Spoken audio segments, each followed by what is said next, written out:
Okay guys, this time I'm going to repair itong fluorescent na sira na yung kapitan niya.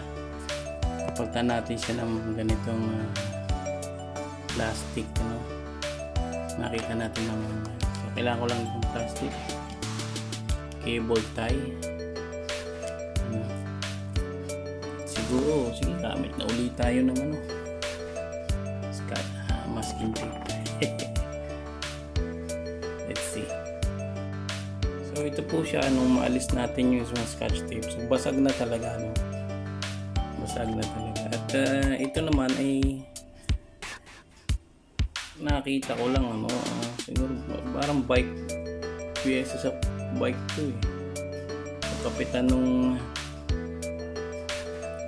kapitan siya ng pambomba, no? Inflator. Kung magkakabit natin siya pag ganun, mukhang pwede, no? So sige, cable tie natin. Okay. Now makikita natin na fit naman siya, no?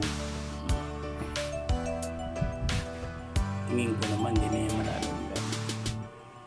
So kahit hindi siguro lagyan ng scotch tape kasi, pero lalagyan na din natin para secured. Okay, so looks safe and secure naman, no?